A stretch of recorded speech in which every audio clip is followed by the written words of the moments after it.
Le deadlift, on peut prendre un tapis, un coin de tapis, un coussin, quelque chose comme ça pour poser le kettlebell au sol si jamais le sol est fragile. Ce qui est intéressant surtout d'utiliser un coin de tapis, c'est qu'on va pouvoir venir placer un pied de chaque côté de la charge et donc rester vraiment proche de cette charge. Le deadlift, si tu as regardé la vidéo de démo, c'est un mouvement où on attrape un objet par terre, on se redresse avec et on revient le ramener au sol.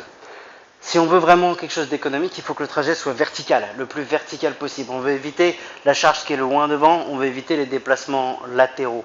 Ce qu'on veut vraiment, c'est déplacer ce kettlebell à la verticale le plus possible. Donc plus on vient se rapprocher, moins il va nous embarquer vers l'avant.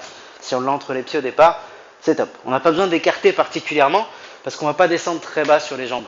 On va beaucoup basculer le buste en avant. Mais on va se servir aussi des jambes. La position, donc un pied de chaque côté du kettlebell, on vient l'attraper avec les deux mains. Ici, il faut faire attention, on va avoir tendance à faire ça, arrondir le dos, à laisser les épaules tomber, ou à se placer jambes tendues. Aucun des deux. On plie les jambes, ça permet d'aplatir le dos, on vient sortir la poitrine, comme si on était tiré par la poitrine ici, avec les épaules qui partent vers l'arrière, et cette sensation d'épaule tirée vers l'arrière, il faut tout le temps la garder quand on fait un deadlift. C'est ça qui protège le dos. Dès qu'on va relâcher ça, le poids du kettlebell va emmener les épaules en avant, va faire que le dos s'arrondit et c'est ce qu'on veut éviter.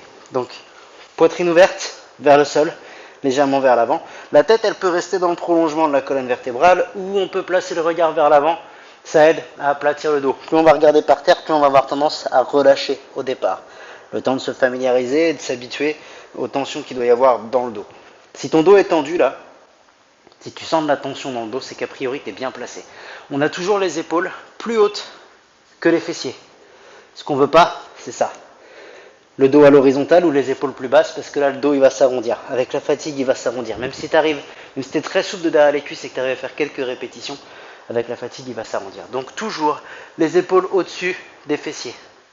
On vient basculer vers l'avant avec le buste et on vient plier un petit peu les jambes. Mais c'est pas que le buste, c'est pas que les jambes non plus. C'est un peu les deux. Pour que le kettlebell glisse le long des jambes. Une fois qu'on est là, donc, épaules tirées vers l'arrière, poitrine ouverte. On vient pousser dans les talons au début du mouvement, jusqu'à ce qu'on arrive au genou, le buste reste penché en avant. Dès qu'on arrive au genou, le buste se redresse. Et à la descente, c'est l'inverse. C'est le buste qui bascule en premier, en poussant les fessiers vers l'arrière, mais on plie un petit peu les genoux pour pouvoir garder le dos plat. Fin de mouvement, on vient s'asseoir un petit peu plus. Et tout ça, avec le temps, ça va devenir de plus en plus fluide. Faut pas le décomposer vraiment comme je viens de te le faire là, en disant on pousse sur les jambes et on redresse, on bascule et on plie. Ça doit devenir un seul mouvement, mais d'avoir ça en tête, ça peut t'aider à bien comprendre.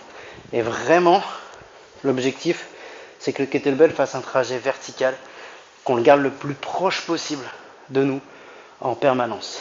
Dos plat, fessier vers l'arrière, genou fléchi. Voilà les 3 trucs sur lesquels il faut faire attention sur le deadlift. Et c'est hyper important de bien le maîtriser parce qu'on a beaucoup de mouvements qui vont être des évolutions de celui-ci.